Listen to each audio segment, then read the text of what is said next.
What's good, everybody? How's it hanging? How's it happening? You guys know what this is. This is Kevin from the Chord Progression Podcast. Hey, everybody. We are closing out on January with January 24th being the day that this is released. So how you doing today? How's everybody doing? Because I'm energetic as hell and I am feeling fantastic because the podcast that you're about to listen to, oh boy, this is going to be one of those bands that you need to watch out for, and potentially is going to be one of those bands in 2023 that's going to have that like Bad Omens moment from 2022 or that Spiritbox moment from 2021. Like, this easily has the potential to be that for this band, and I can't wait for you guys to listen to this one. Before we go into I want to thank our sponsor for this episode, which is Phoenix Fitness. So yes, we are in January, and you know, those winter, like new year, you know, beginning of the year tours, they're coming up. They're going to be here. And you want to be mosh pit fit, right? Well, that's what I'm calling it because I always go into pits like crazy. You know, if there's a show, there's a pit, I'm like, ooh, must go. I mean,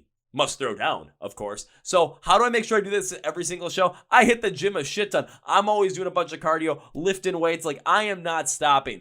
But I need to make sure that my body is prepared right and is recovering right so that I can continue to go to the gym and do these things every single day so that I can continue to mosh as much as I want every single show because I don't jump out of those pits. So what do I do to prepare and recover right? Phoenix Fitness helps me out with a lot of that. They have many different types of supplements to help you achieve your fitness goals for preparing and recovering your body before and after a workout. They have different pre-workouts, stim and stim-free style pre-workouts. I use the stim-free stuff because, guys, this is my energy normally, like over the top, like crazy. I don't need any extra caffeine, so I use their stim-free stuff. They also have different B-cell recovery compounds to help your body absorb nutrients post-workout. They also have protein shakes and protein powders you used to take.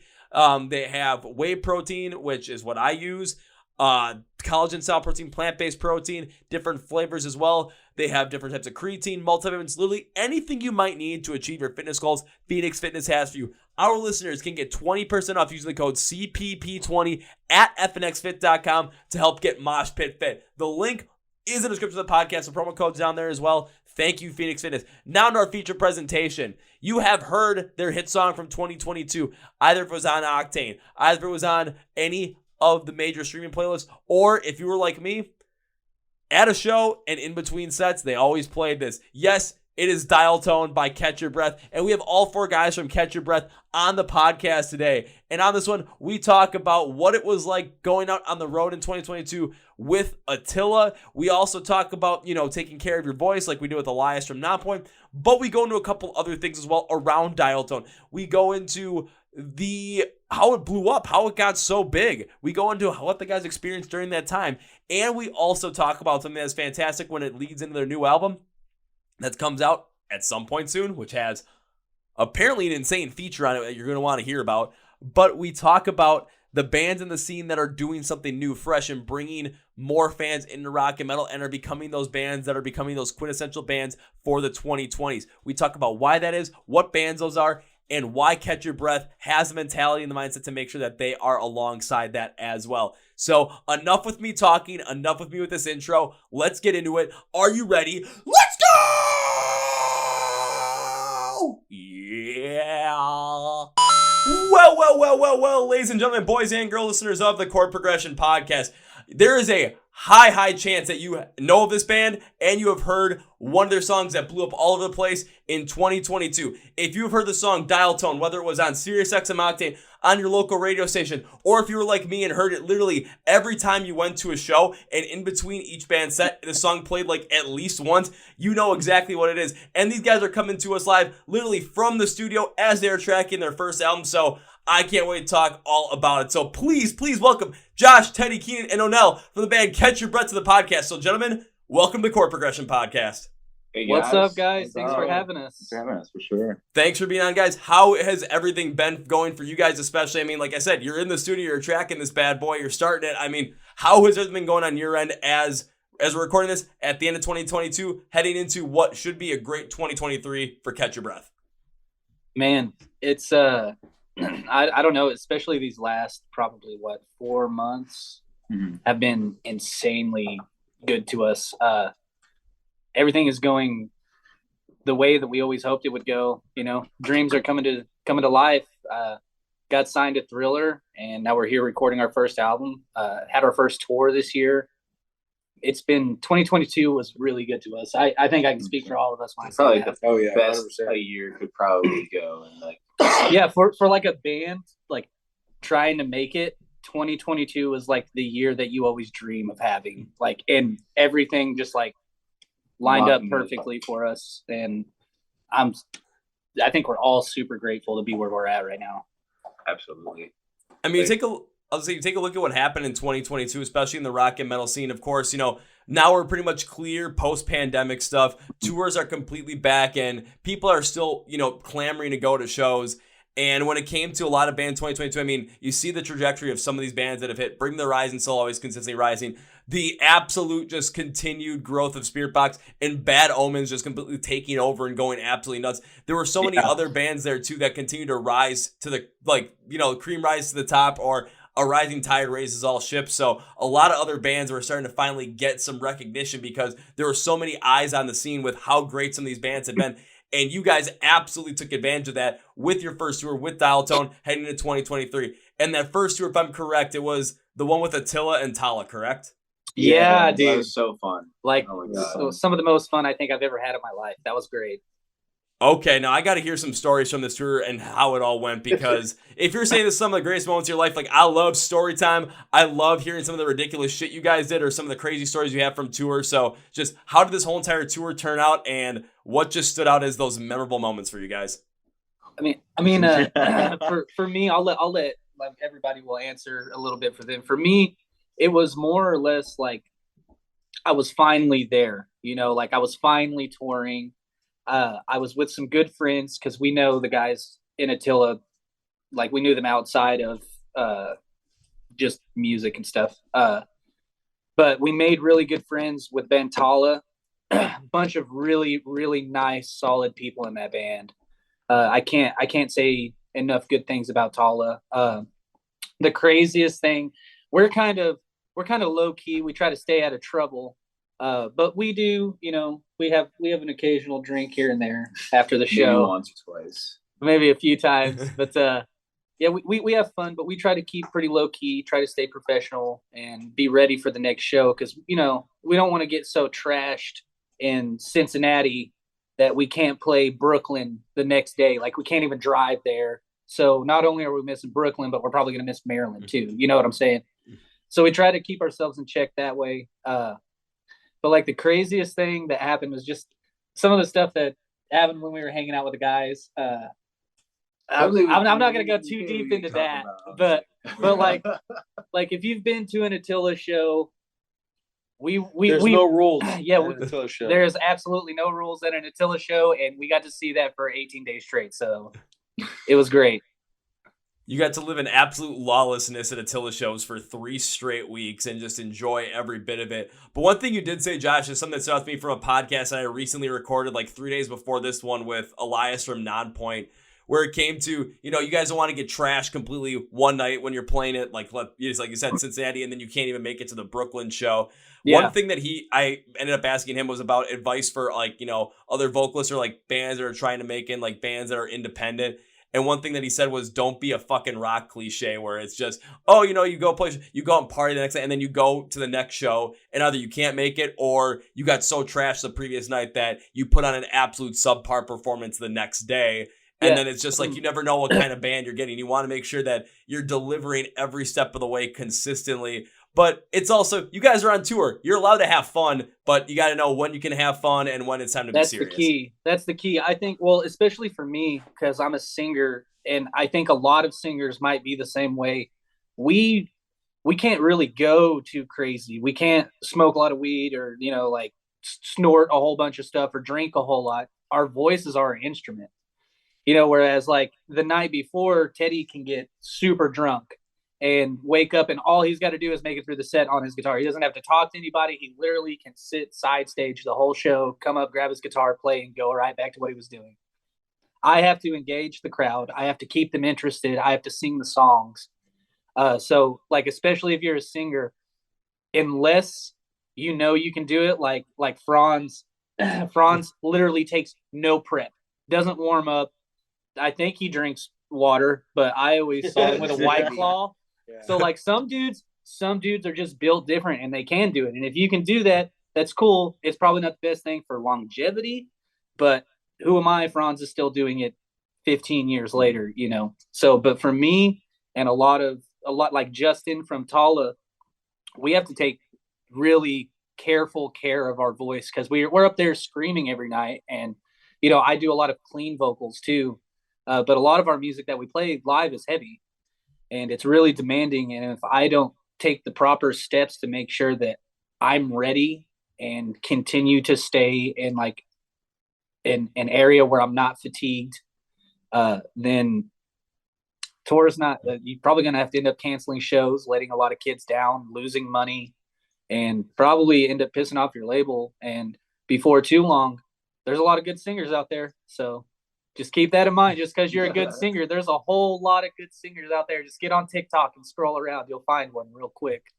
So take care of your instrument is what I'll say. Don't go too crazy. Have a little bit of fun every night. Have 1 or 2 drinks. That's fine. But remember to drink your water and do your warm-ups and everything else that makes you feel not only ready but comfortable. No, absolutely. And even when you said, you know, there's a bunch of other vocalists out there that are more than willing to take your spot. I mean, how many different vocalists in rock metal have been found in places that are like YouTube, TikTok, and have been brought into bands and just have taken off? I mean, my prime example of that just off the top of my head is Danny Case with From Ashes to New being brought in and all of a sudden, see, look at where they're going with it. But you said it perfectly when it comes to, you know, again, you want to have fun, but you have to take care of yours. You have to take care of your vocals, and you have to be mindful of that to the point where you don't want to miss shows. You don't want to put on these bad performances and all of a sudden have it become a consistent thing where now not only you guys, but just the whole entire band in general gets labeled as, you know, are they going to show up? Are we going to get a good show? Are we going to get a bad show? Yep. Just, you don't want to have that label of inconsistency put on you. And the fact that you have the mindfulness to take care of that, especially on a tour with Attila where rules are out the window and you kind of get to see how Franz is built completely differently. Oh yeah, and does dude, his vocal I had prep every opportunity to fuck myself up on that tour. I had every opportunity in the world, but like you have to be like, you know, I'll drink a little bit tonight. I'll get a little bit of a buzz, and then I'm gonna call it quits after that because I know I gotta wake up tomorrow, and alcohol dehydrates you. You can't be dehydrated and sing. You have to be hydrated. If you're peeing yellow, you haven't drank enough water. No, you want your pee to be as clear as glass or crystal or whatever the hell you want to call it, as clear as. I was trying to think of something funnier, but my mind buffered real quickly. And I'm like, okay, go to something simple for that simile. Just go for it. Yeah. I'll say, well, about the rest of you guys, I mean, if I'm hearing about, you know, just that there's no rules at Attila shows, what else did you guys experience? I want to hear from all you guys, too, because I unfortunately was not able to see you guys on that tour when you guys came through to my town in Milwaukee, Wisconsin, because I was at a different show that night, and I was like, now I'm thinking, damn, I missed out on something awesome. Fuck! Dude. Yeah, well, yeah. I'd say a lot of like crazy things you expect to see, like people jumping off on the stage and like ripping their tops off and throwing them in the crowd and stuff. I think at one point, Franz was wearing like the biggest bra I've ever seen on his head. Like yeah, that's right. Dude, yeah. It was crazy. The lady that tried to kiss Franz and like, he like forearmed her. Looked like, I'm not gonna say anything to me, but she was like kind of a little bit on the.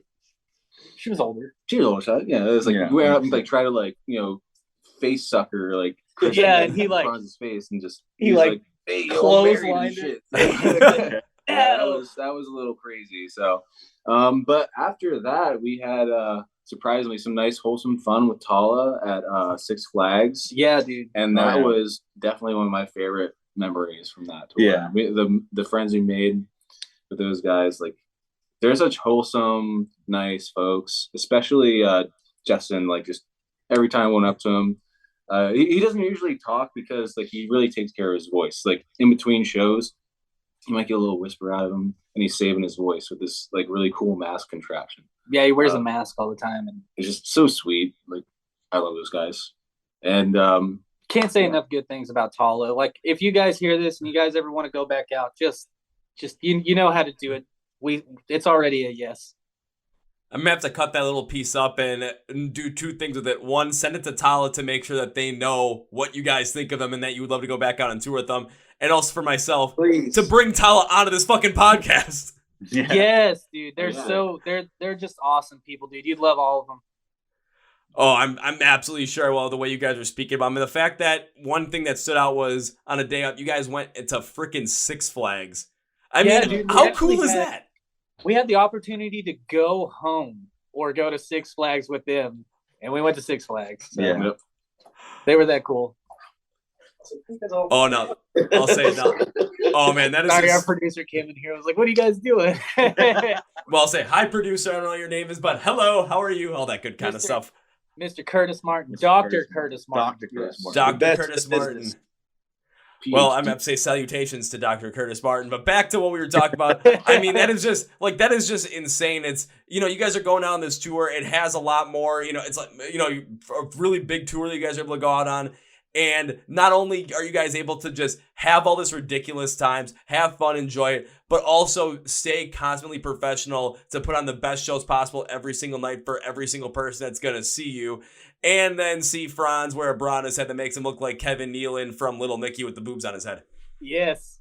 It's like way taller. He's way taller than you think. Yes. Some nights his head was probably touching the ceiling. Yeah, he's like 6'5". Damn. He's like really tall, dude. Give or take. Yeah, he's super tall. Yeah. Jeez, I mean, that is rather large for a lot of people I've met within the rock and metal world, where most time, like, I run into like a vocalist or whatnot, and it seems like they're always like 5'10" or lower, and it's like I get a couple that are like, my height was 6'6'1", and then like the one or two that are just freakishly taller, and then now there's Franz.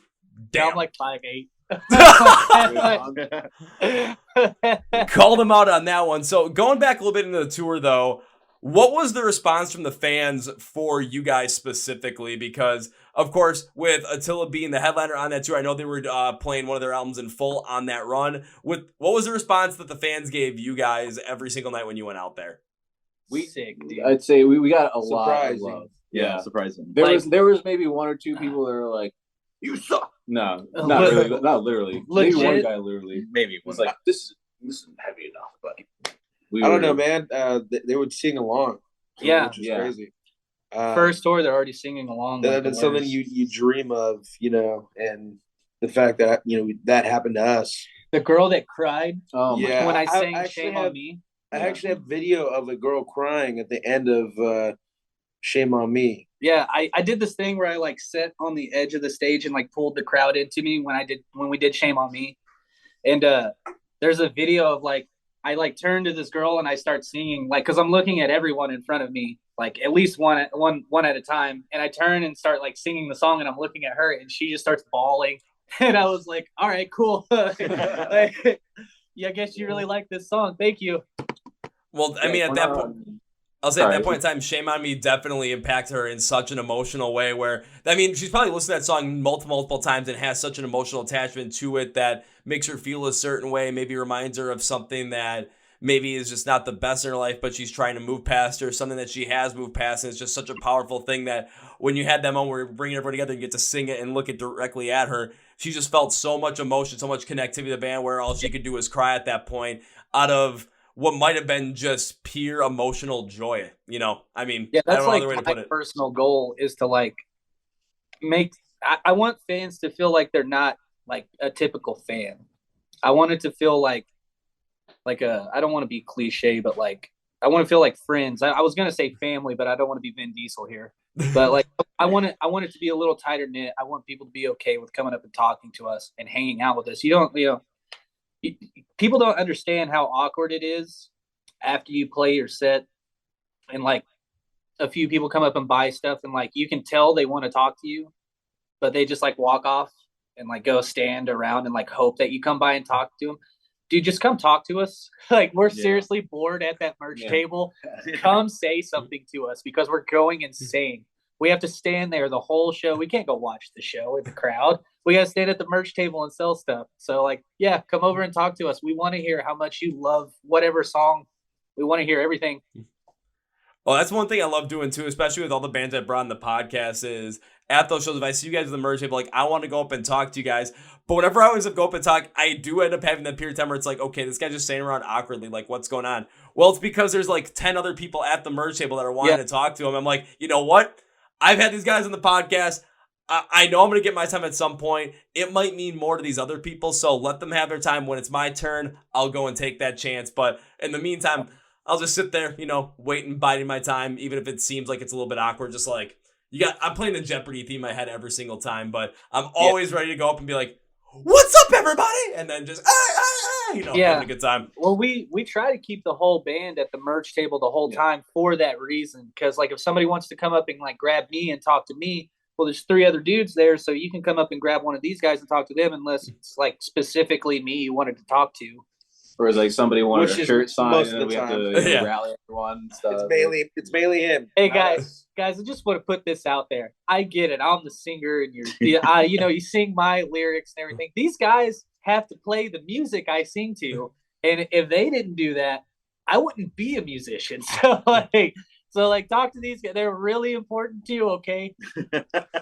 Yeah. It's like, go up and talk to Teddy and tell him just how, talk about the guitar that he plays and just everything around there. Go up, talk to Keenan and ask him about all the different theories he might have around Nick Cage movies. And then go up to Anella and just ask him if he wants a beer or just be like, hey, man, you just want to talk about some stupid shit? And it's like, fuck yeah. And now everyone's rolling. I'd be like, not so much the beer, but I'll smoke a joint with you. Yeah, there you go. Okay, so not the beer, but hey, you want to smoke this shit? Ooh, I'm in. If it's legal, Of course. If it's legal. If it's legal in the area. If it is legal in the area. You wouldn't want to break the law. Absolutely not. We want to be as law-abiding. We want to be as law-abiding as possible for the government agent that is currently watching this. We made good friends with our buddies in Attila by being law-abiding citizens all the time. I mean, we all know Franz is the most law-abiding citizen ever in the history of ever, so... I've never seen him do anything illegal. Not with my own eyes. Wink. I know, genuinely, I've never seen him do anything illegal. He's a chill guy. He's really nice. He's actually really, really nice. A lot of people would not think that. I didn't think that before I met him. I was like, I'm sure he's gonna not talk to me and avoid me because he's super famous and cool. Not at all. The first time he saw me, he was like, "What's up, dude?" And I was like, "Oh shit!" He talked to me first. So, hey, I'm Josh. He's like, "I know you are." I was like, "Oh God, he knows who I am." Okay. At that point, that was the first time Josh had really felt like the fame is taking over. Franz knows who I am. I'm gonna have to hide my address. This is getting serious. I have to blacklist my phone number. You have to get 2 phones. All of a sudden, it's like, okay, this is one for personal stuff, and this is one for everybody else. We're just leaving it at that. Oh, I wanted to add one last thing because I think it's actually important. A lot of people, going back to the talking to the singer thing, a lot of people want to talk to the singer because they're like, oh, he's definitely the guy that wrote the lyrics. Just putting this out there, yes, I write lyrics. All of us write lyrics, though, too. Dial Tone, the reason why I think Dial Tone was such a good song is because, one, I think each of us minus Onell, because you're married, were going through really bad breakups at that time. And we all were on the same level. And we were able to just bounce ideas off of each other. And everybody was the best lyricist in the room. When we were working on that song. So Dial Tone, Shame on Me, Fade was Teddy and I collaborating lyrics. So none of the songs are just one. Is it just one person that wrote the lyrics or even all the vocal melodies? These guys help with everything that I do. Cause out of talent as a musician, I'm probably the least talented person in this band.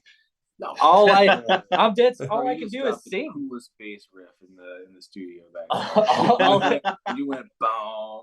I played open. I was like, whoa. Yeah, had a cool bass riff, and it just goes bong, bong, bong. It's winning Grammys, brother. But yeah, this is a very. I think the reason why we always step everything up is because all of us, in my opinion, have extremely great taste in music. We're very smart, and when we play something, we won't keep it for the sake of oh, it was really difficult to write this, or I personally like this a lot, so it must stay. When we write, like I said, it's collaborative, and we won't keep something that we don't all unanimously go like, that's dope. And I think like our taste in music, how smart we are and how well we work together is what makes this band like, and our like, dude, our team, I can't like, we probably have the best team like in the scene, to be honest with you. Like these guys work just, if you can find a team that works just as hard as the band, you've won. Like these guys work just as hard as we do, if not harder sometimes. Like 100%. Oh yeah.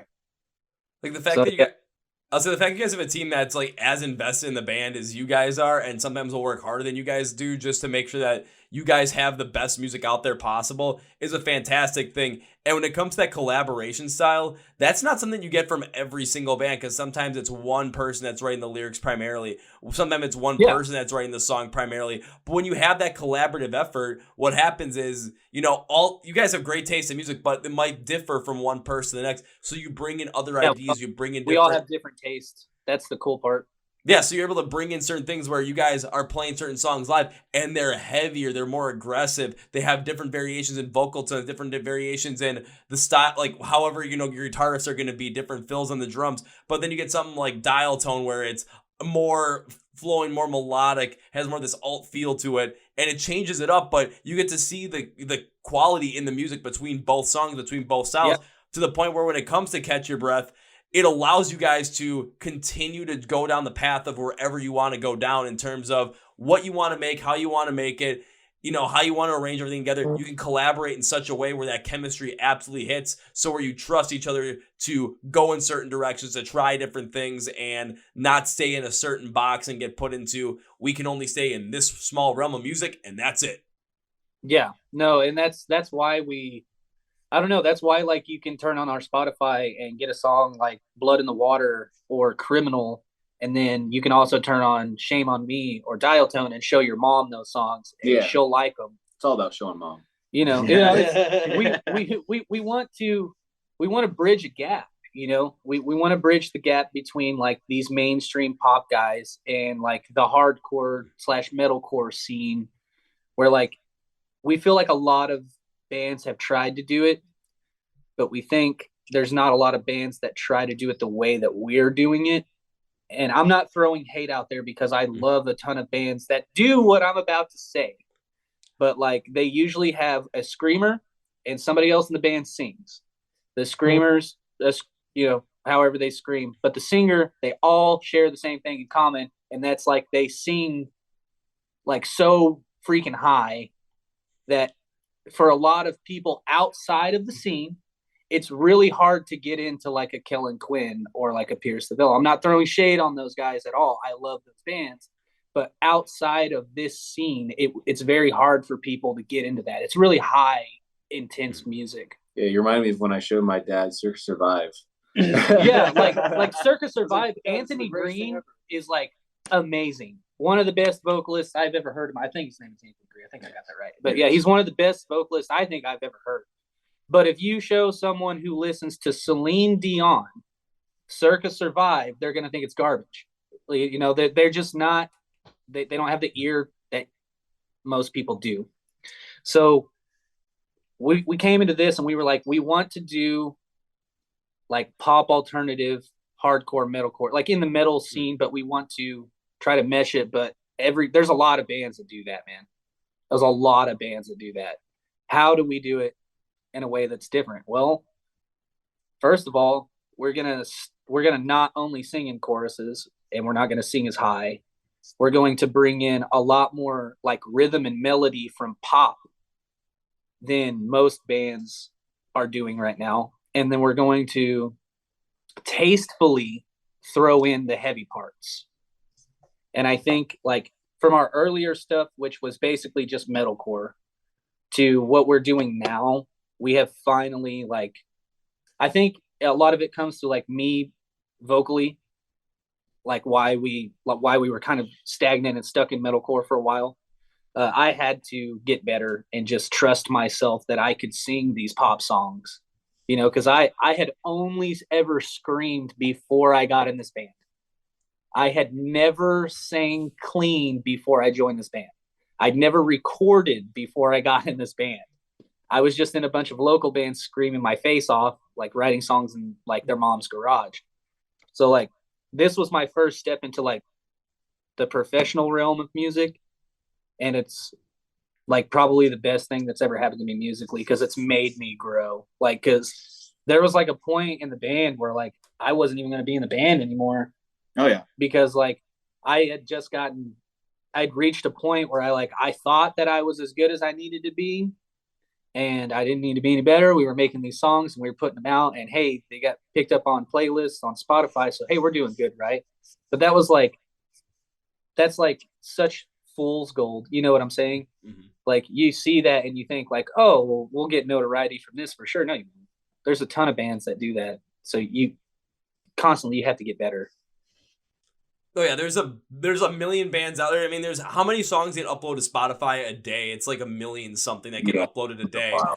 So if you think about it in that realm, there's so much competition out there. Then how many of them get put on playlists, but how many of those that get put on those playlists actually end up making it somewhere, end up staying out. And I have to absolutely commend you on the fact that at a certain time you thought, it's good enough, but then all of a sudden it's not good enough, and you have to take that responsibility upon yourself in order to better your skill set, better your ability as a vocalist, or for any of you guys, better your ability as musicians as well, so that the vision that you guys have for Catch Your Breath and where you want to go and what you want to be able to try, you have the ability to do it every step of the way. So you're not missing out on any of these potential ideas. You're not missing out on these potential, life-changing or music-changing moments where you create something that is possibly different than what you're used to, but because you have the ability to try, you're able to evoke many different emotions, you're able to evoke different sounds, put different things together, put different influences together on a song, and make it absolutely stand out.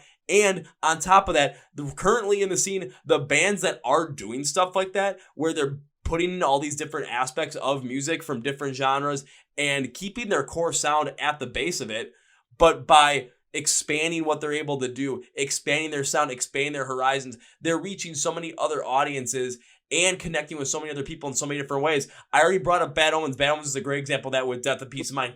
Bring Me the Horizon, absolutely doing that as well.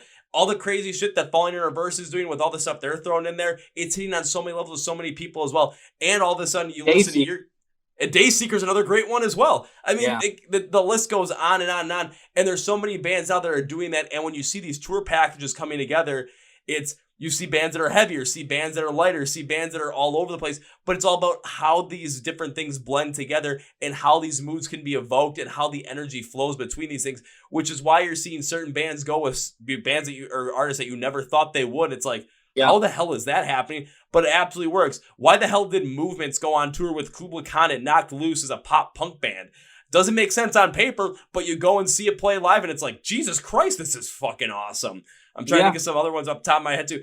But going from where you guys are saying as well, the ability to, go and play some of the heavier stuff that you guys did in the past, really bring forward that energy, can allow you guys to play in so many different realms within a lot of these harder, more metalcore, some hardcore bands. But also what you guys have done with Dial Tone, what you're able to do now is you're able to reach so many more people, invoke so many more emotions, and create those songs, like you said, the ones you can show your mom. And now more people get to understand Catch Your Breath. More people get to understand the core of the sound in a different light.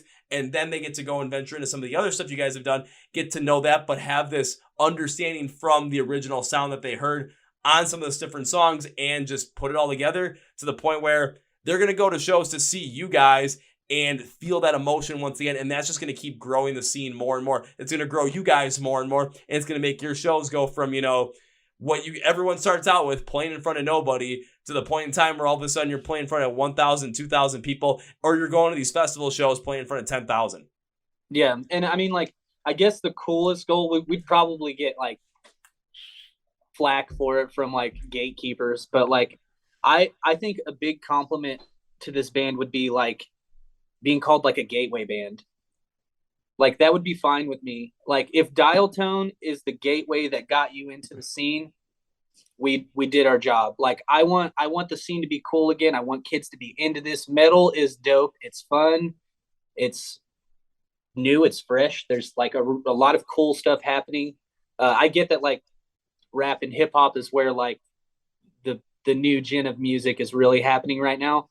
But I'll throw a bone out to MGK, Halsey, people like that who are making Post Malone who are making rock like cool again, and it's making kids like that listen to Post Malone hear Dial Tone and go, wait, that's pretty cool. And then they hear Dial Tone and they're like, well, I'm gonna go check out the rest of their music. They hear the rest of our music, they like it. Now they're into metal, and that's dope to me. That's what I want to do. And at that point, screw them gatekeepers, because if you guys are going to be able to be a gateway band for a lot of people with the sound that you're able to create, absolutely. I mean, initially to start out with, how many gatekeepers dismissed Bring Me the Horizon? How many gatekeepers dismissed bands like Linkin Park? And you take a look at those bands now, and these gatekeepers absolutely love these bands. They absolutely just enamor over them, and anything they do is just like, oh my God, it's the greatest thing ever. Well, when they were doing this stuff when it first came out, you thought it was, oh, this is weird. This is not what it's supposed to be. Grr! And then you just threw it away. No. Even with the stuff that MGK and Halsey are doing with, personally, I'm not a fan of like the MGK sound, but I can recognize that, I'll recognize this. When he came out with this stuff, more kids were starting to get interested in more of the pop punk stuff, so more of the emo stuff. So my hope was, let's see what happens as kids transition, like, okay, over to, now we're focused on this pop, hip hop stuff. Now let's see what this pop punk stuff is and see where it goes from there. Then it goes to emo, it goes to more of the heavier scene music. Then it might go into metalcore, everything around there. And I mean, I think a good example of that is, how big MGK stuff got on TikTok, and seeing what happened with Bad Omens in 2022 with all of a sudden their album was going well. And then Just Pretend hit it big on TikTok a month before their tour started at the end of 2022. And then that whole entire thing sold out before it even started. Like, here's a good it question. Opens up so many great things for it.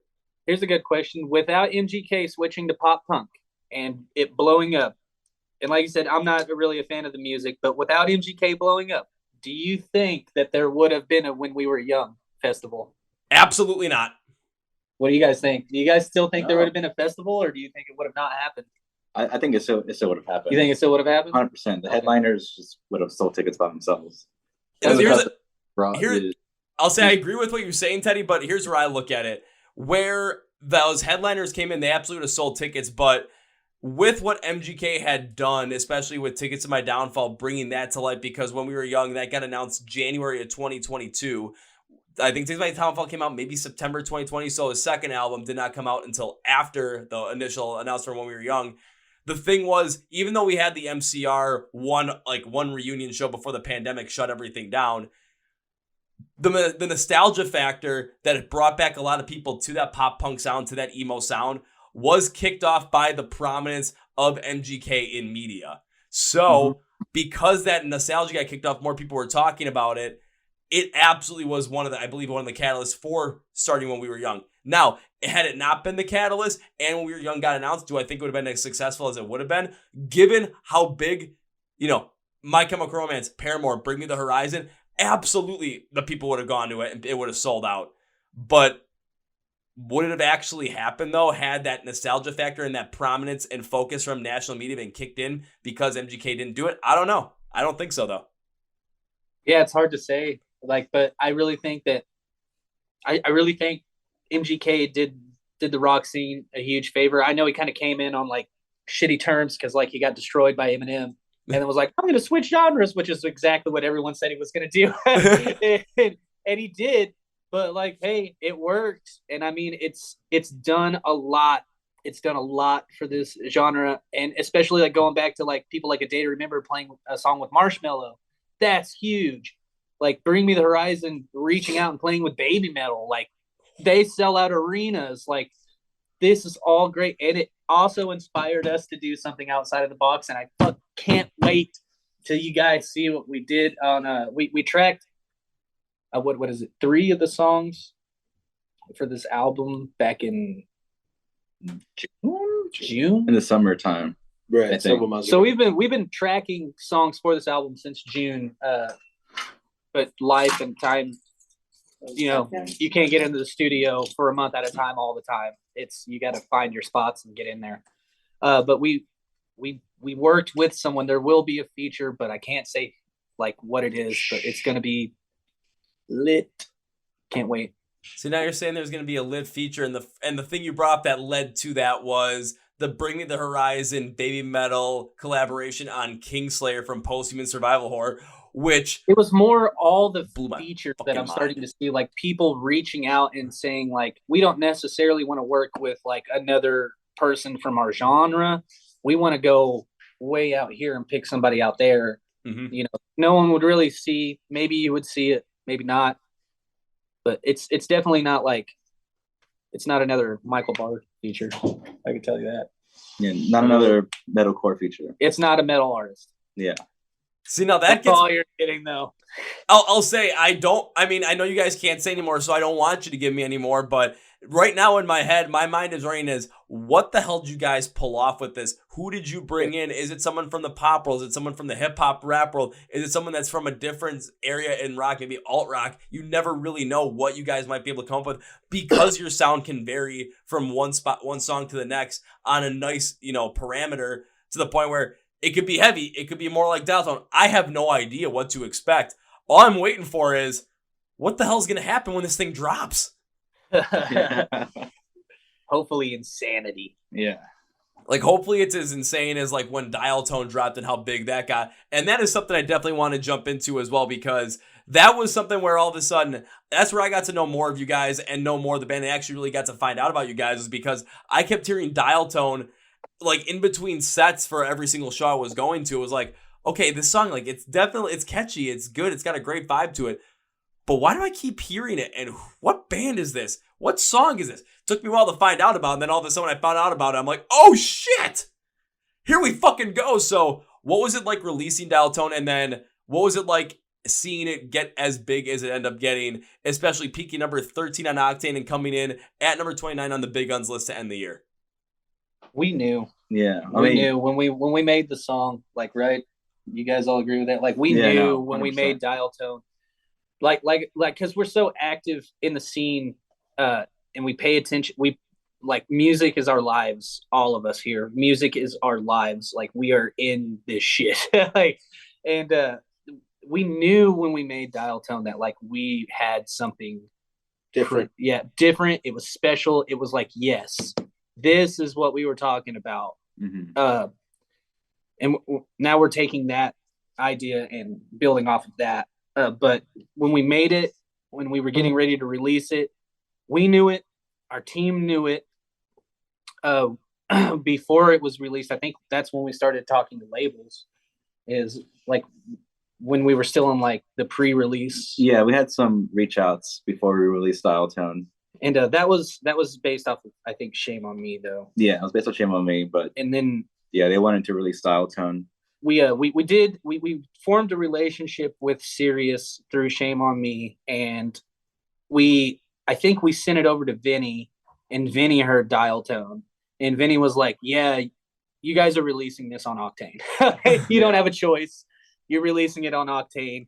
We're going to do a world premiere for you. And that was like, when he said like, we're going to do a world premiere on Octane for you guys, that was when I was like, oh shit. Like we knew it was going to be a good song, but like we thought like editorials, like lots of views on YouTube and maybe some label attention, but we didn't think that the song was going to go like, for the lack of better words, I guess, viral, like we didn't. Now, I don't think anybody who makes anything like that and that's been doing it for years, thinks like this is going to be it. Like this is big break. Cause every song that you make, you hope is going to be the song that like when we released Shame on Me, like we were sure like, oh, this is it, guys. Like this is going to be the one. And we got some good notoriety for that song. I won't sneeze at the feedback we got from it, because it seems to me like a lot of people like it. Some people don't like the music video, but I like it. Okay. But Dialtone, like I said, when we made that, we knew it wasn't just a step up from Shame on Me. It was like, we're in a whole different league now. And after releasing it, it was out for a little while, and we were getting great feedback on it. Everybody that had heard it loved it. I had never heard a negative thing about Dialtone. And then Tik Tok started popping off. We got with Thriller. We signed a Thriller. And then like literally, I think the day that we were signing is when it like started blowing up on TikTok, was like that day. Fun fact. Yeah. The day that we signed, it was my birthday. Yeah, we signed on O'Neill's birthday. The greatest birthday present ever. Which was cool because I think I can say this now. In Vogue was going to sign us at first. Mm-hmm. In Vogue is Thriller. Yeah, it is. It's their sister label. But I guess some great things happened, and they were like, "Hey, never mind. I'm going to put you on Thriller." And that was the next moment that I was like, "Geez, all right, maybe this is something. Like, okay." It's weird. It's not like I have like, I don't know, imposter syndrome. I almost said Stockholm syndrome. You're gonna. No, it's not like I have imposter syndrome. It's just like it happens so fast that you're not done reacting from the last thing before like the next thing happens. Yeah, that's for sure, man. Yeah. It's processing everything. It eventually gets to the point where you're just like, yeah, oh, cool. You know, like either you've run out of like things to say. You're just like in a constant state of like, I appreciate where I am. I'm happy about where I am. But like, it's also very. It's pinch me. Yeah, yeah. You're. I don't think anybody out there would like be living their dream that they saw themselves doing since they were like however old. You know, your dream can spark up at any age. You know, you can have a dream, but actually getting to live it out, it's like weird. It's just the beginning. You know, like because we all worked like 9 to 5s, so like now we don't, and we're here in the studio for a month, just making music. Like, what else? What else are we doing? Going to the gym. Oh yeah, and your ass is in shape. I play a lot of Ark. Yeah, like it feels weird. You know, you feel like you should be doing something, but you're doing it. And we worked very hard for a very long time to be where we are, and I think we all deserve it. And I think we all appreciate it a lot. And while it is very nerve-wracking and it can seem like it's demanding, it's not. It's just excitement mixed with like newness. You know, we're a baby band. We just started doing this, so everything is new, everything is exciting, everything is fast. And while like I said, it might create a little bit of nervousness sometimes, the majority of the time, dude, we're on cloud 9. Yeah, absolutely. I'll say it's the fact you guys are able just to lean into this and just really feed off of that energy and just be as appreciative of the spot that you're in. And then with Dial Tone, just how that whole entire thing happened from you make the song, you put it out, you're putting out this couple things like, okay, shopping around a little bit, and SiriusXM Octane says, fuck it, we're doing a world premiere. And then all of a sudden now you're getting signed to a record label. This thing's popping off on TikTok. This thing's becoming one of the biggest songs from 2022 within all of rock and metal. And you guys now don't have to have daytime jobs anymore. You don't have to work 9 to 5s. You can do everything you want to do with Catch Your Breath to the fullest extent. And you know, when it comes to your financial needs, your stuff is set because you don't need to have that 9 to 5 anymore. It allows you guys to be in such a headspace of not only just like sincerity and thankfulness of the position that you are now, which you are showing, but also allows you to just fully focus on this even more so than you may have been in the past.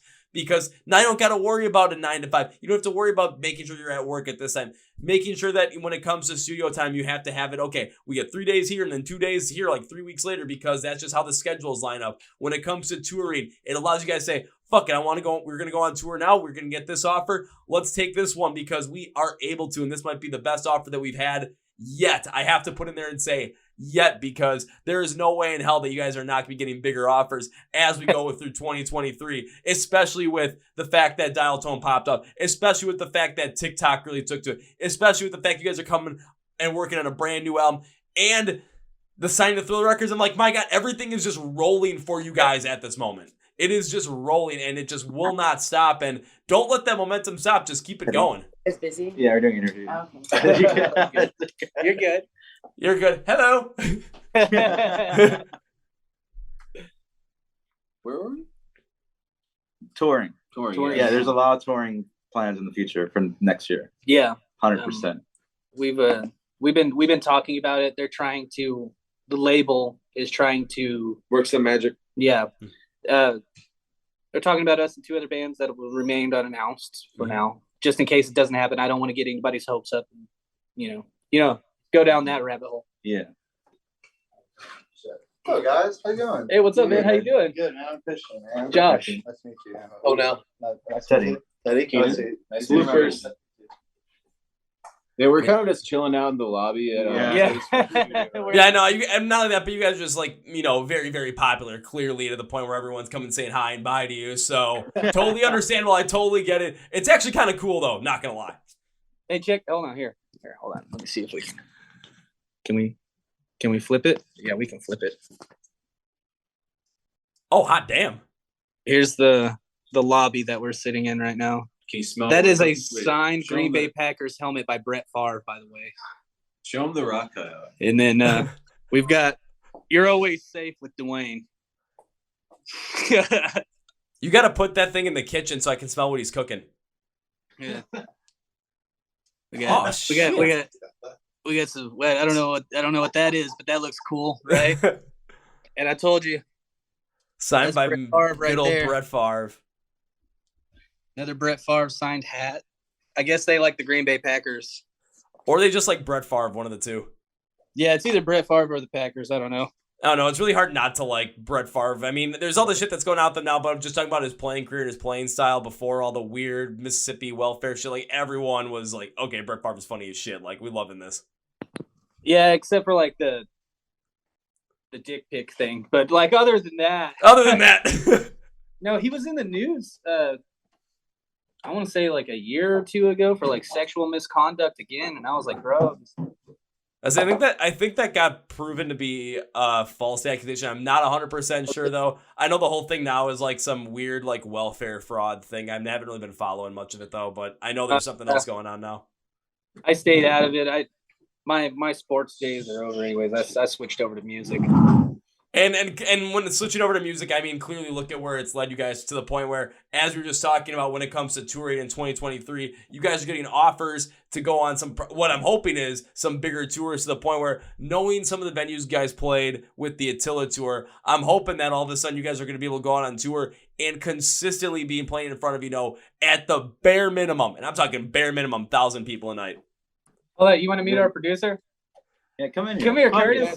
Come here. Yes. This is the man behind the magic right here. Dr. Curtis. Let me sit on the- Dr. Curtis, the man behind What's the up, magic. What's up, Curtis? How's it going, bud? Good, man. How are you? We're just working on some new stuff. You're just in the lab, just putting everything together, being the doctor, and creating some of the best music we're gonna hear in 2023.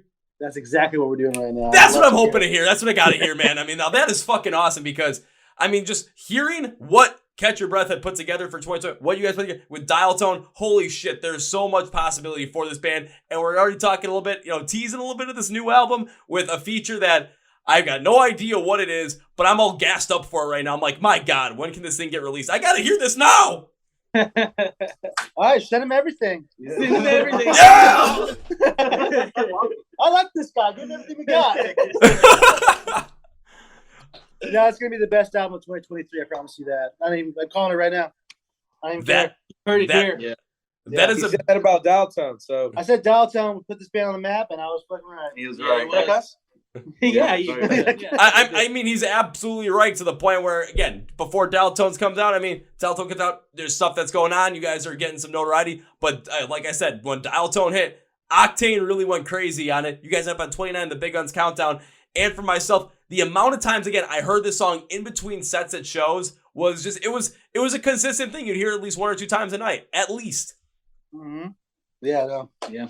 They crushed it, man. Definitely really proud of our work on that one. Mm-hmm. This is our boy right here, though. Yeah. Our He's our main boy. squeeze. You guys, the stuff working on right now is crazy. Yeah. Have you been jamming it for them back there? Oh yeah, dude. Yeah. We're going crazy right now. We're almost done with it. You gotta come scream though. Come Okay. on. Okay. Whenever you're done. We I finish give up. you On, hear that? he has to go scream. I gotta go lay some screamies after this. He's got to go lay some screamies after this. Hey, doctor's orders, man. You got to make sure that this album's going to be the best album of 2023.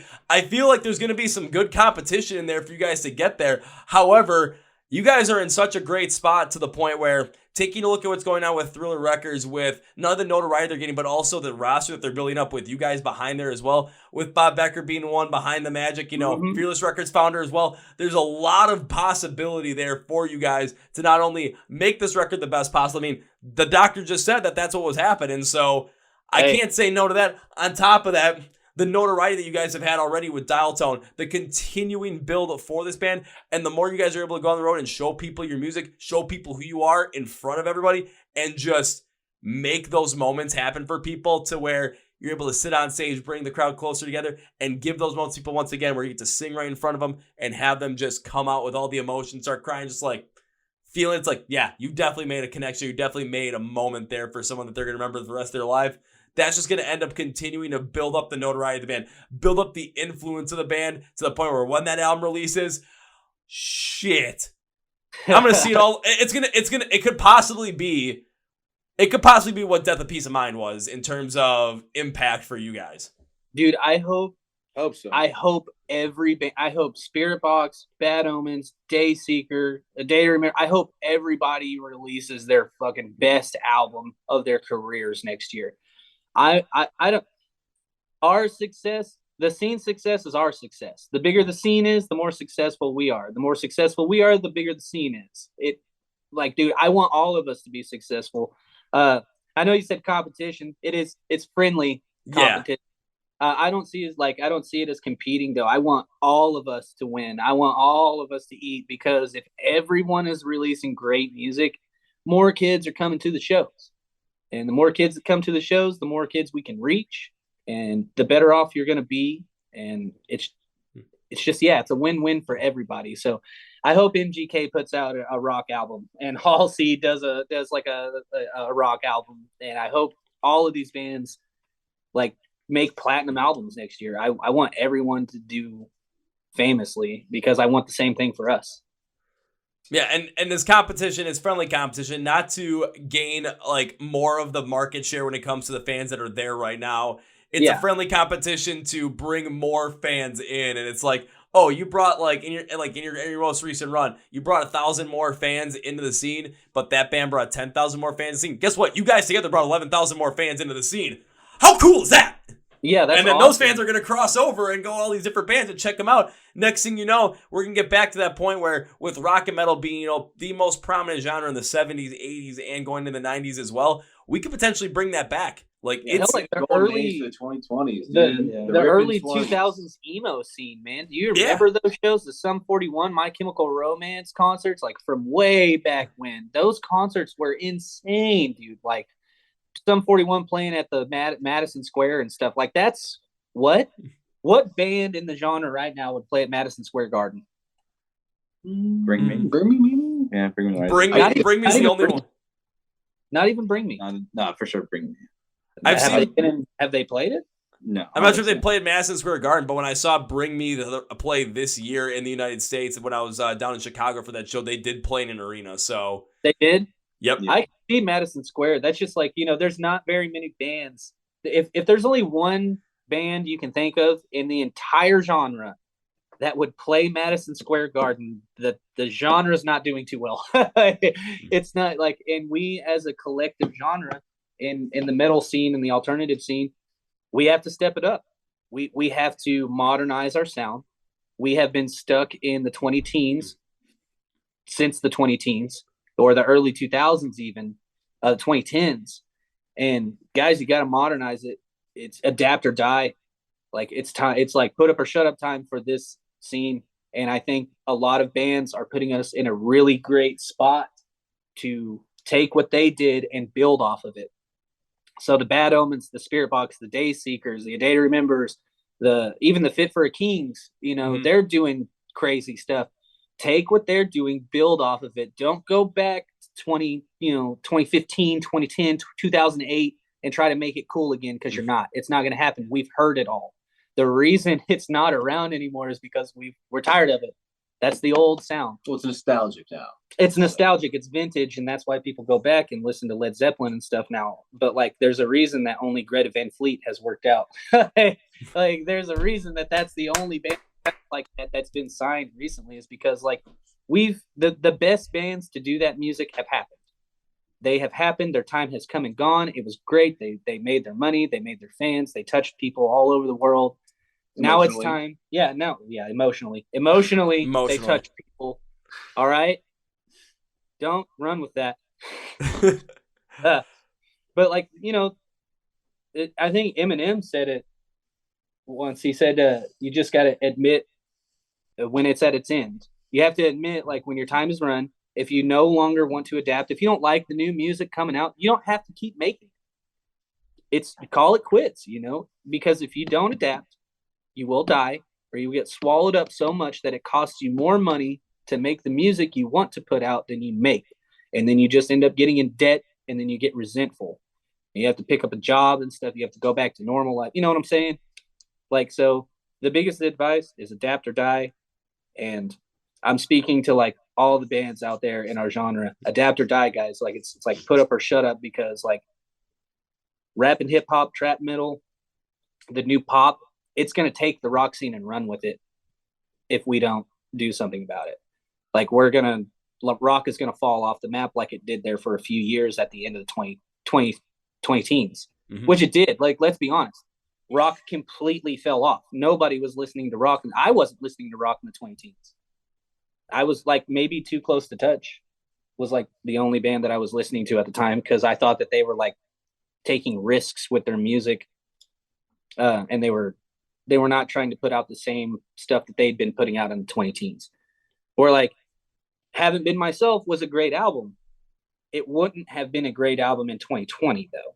It was a great album in 2017. But 3 years had happened since that album, and they had to change. And like they came out with what I'm Hard to Love, But So Are You. And like they took a step out of like the metal scene and took a step into the pop alternative scene.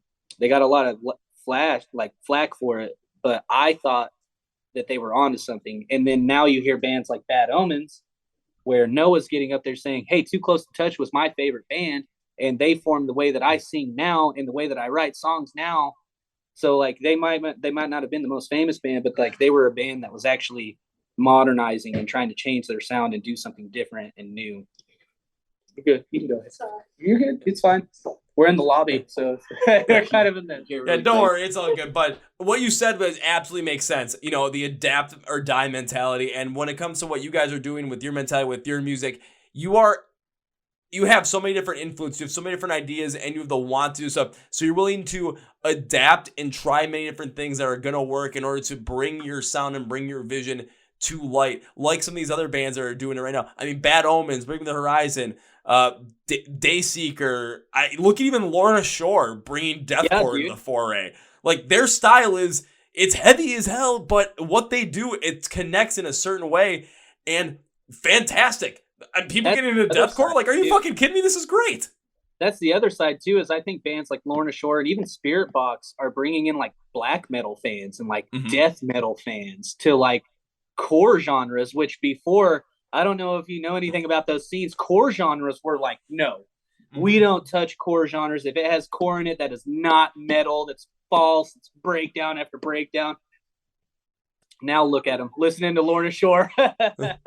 Listen to Lorna Shore, listening to the breakdown into the Hellfire, and just hearing Will Ramos go pig squeal and think, this is fucking awesome, which it is. Yeah, dude. And it was like stuff like 5-10 years ago, would have never happened, ever. And even bands like, let me go really underground, like Rose Funeral. A black metal fan would never listen to Rose Funeral because they had breakdowns and like, I don't know, they didn't blast beat the whole song. I'm not hating on black metal, but like there was a lot there. You can't say there's not a lot of gatekeeping within that community, and there is. But like Lorna Shore, Spiritbox, heavier bands like that are really starting to pull those guys in and make them go like, okay, maybe these core genres aren't so bad. Maybe they get in from listening to Lorna Shore, and then they're like, okay, Betraying the Martyrs, that's a cool band. Or, like Whitechapel, I really like this too.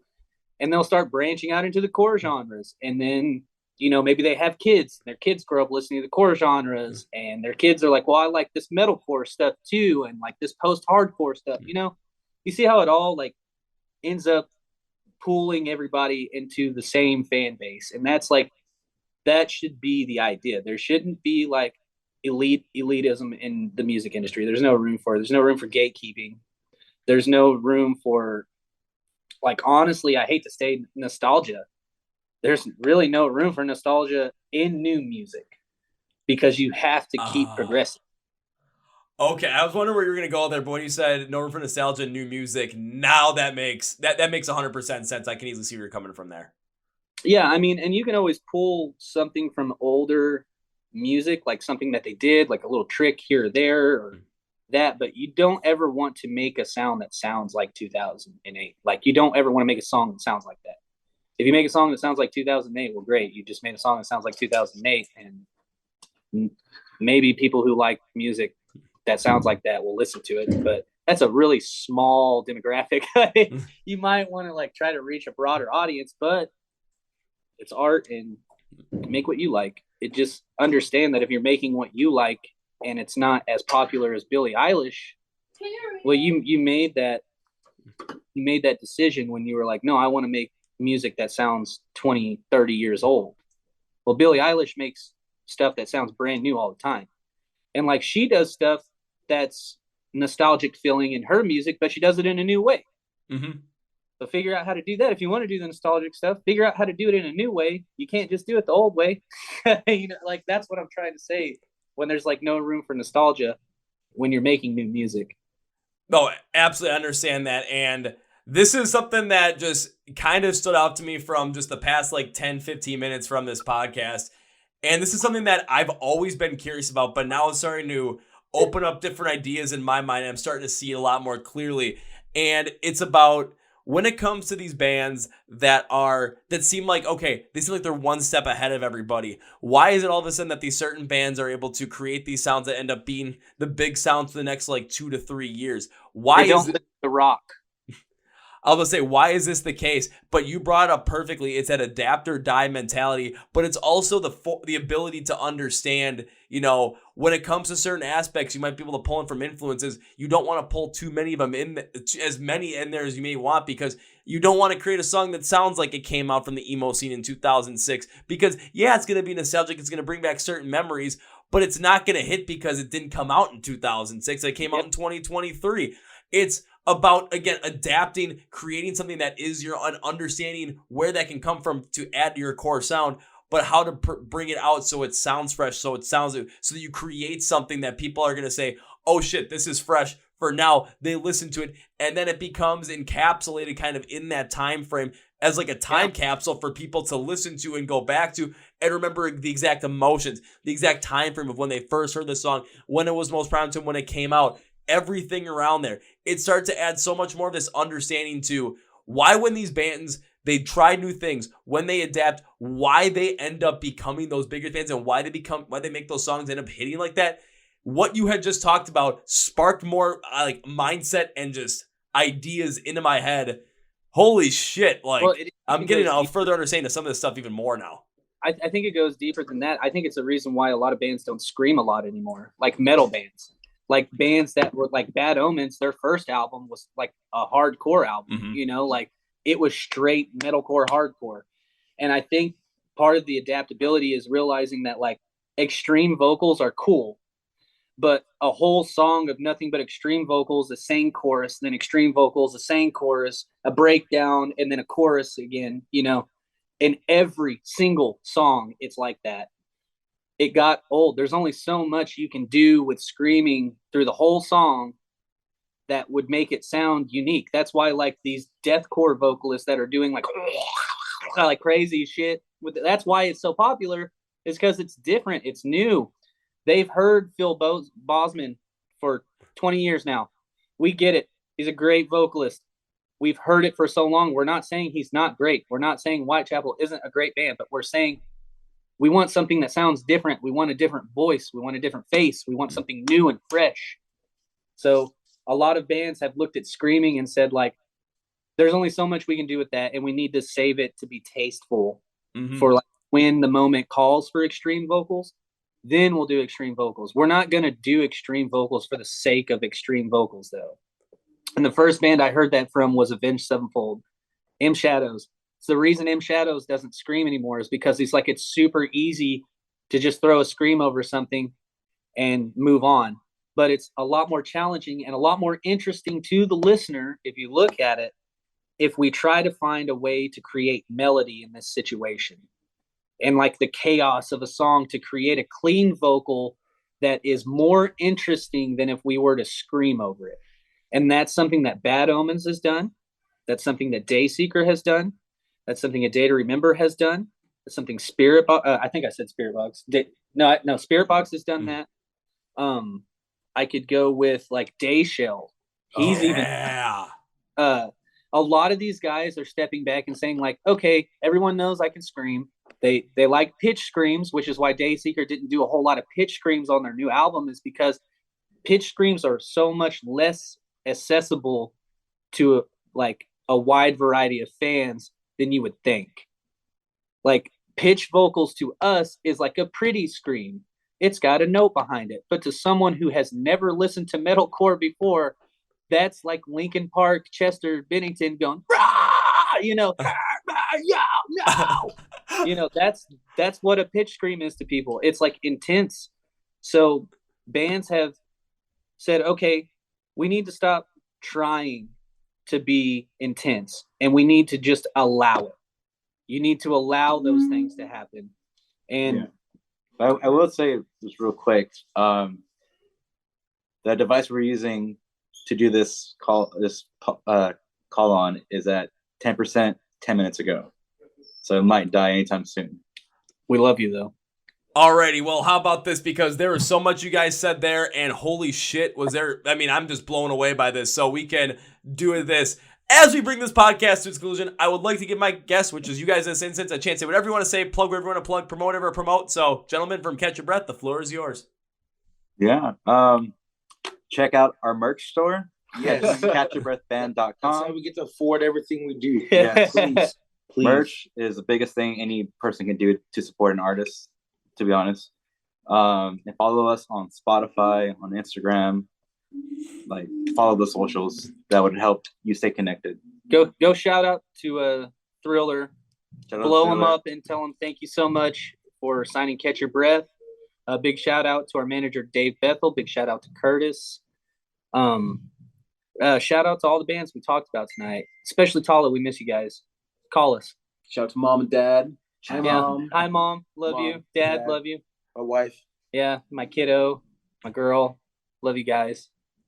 Perfect way to shout out. Now it's time for you to close out this podcast with three things. So first things first, when it comes to Catch Your Breath, yes, they're going to be going on the road some point in 2023. You're going to want to catch them. They're working on their first album now. So when it drops, you want to be ready for it. And when that song with that crazy feature drops, you're going to want to be ready for it right away. So what you're going to want to do, follow them all the socials. You're going to want to be able to follow them on all streaming platforms. Everyone is your favorite. You want to subscribe to them on YouTube. And you're going to want to be able to go to their website, buy some merch, and be able to get concert tickets when those tours go live. So instead of having to search all that stuff up yourself, description of the podcast, find Catch Your Breath online, links for everything, and labels for it. So all you got to do is click like, click share, click subscribe, click follow, click buy some merch, click get ready for more shit, because you're not going to want to miss out on Catch Your Breath in 2023. Trust me on that. Now it's time for number 2. So gentlemen, whenever guests on the podcast, I enjoy having on the podcast. I tend to make a certain promise as a way to say, thank you for being on the podcast, and I would like to continue to support the band in the future.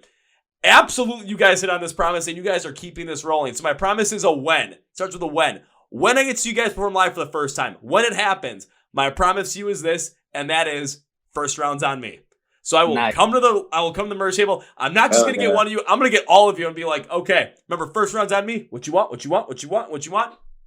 Let's do it. All right, that's nice. I like that. Looking forward to it, buddy. Absolutely. And as we bring this podcast to conclusion, I cannot in all good conscience say goodbye, because 1, I got to keep my promise to you guys. 2, this podcast was fucking awesome. And 3, I got to bring you guys back on the podcast again, most likely when that album is ready to drop, because I want to talk all about it with you guys if you're willing to come back on, because this was too cool. Dude. Anytime you want us, we'll be here. Fuck yeah. So, gentlemen, this is not goodbye. This is I'll see you later. See you next time, bud. Thank you.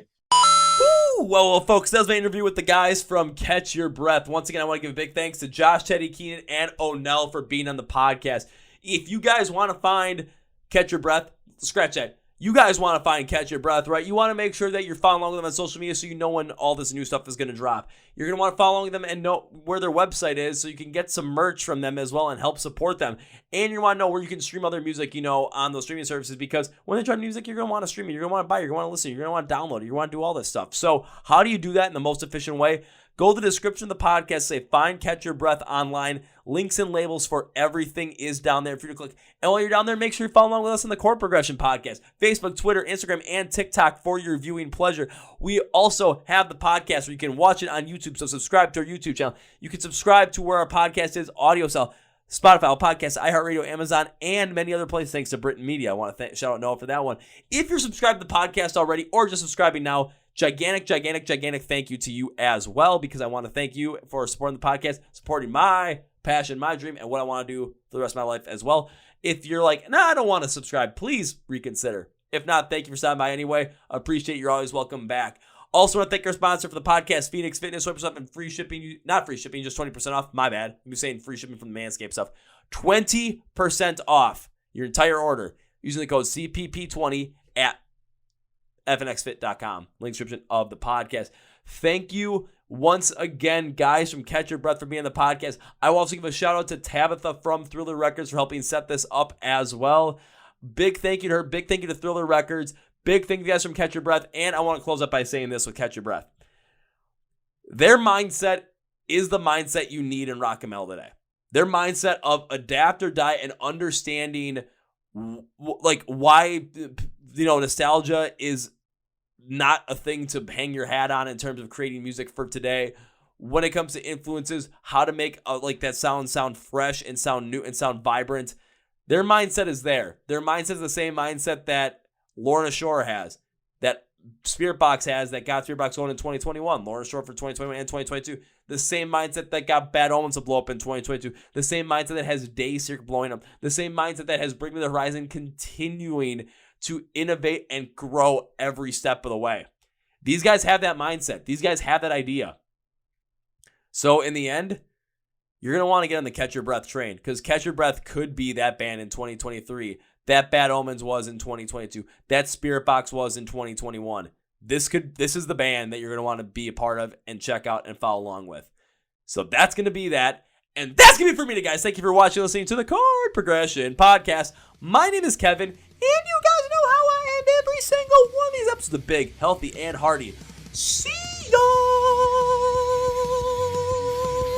Yeah!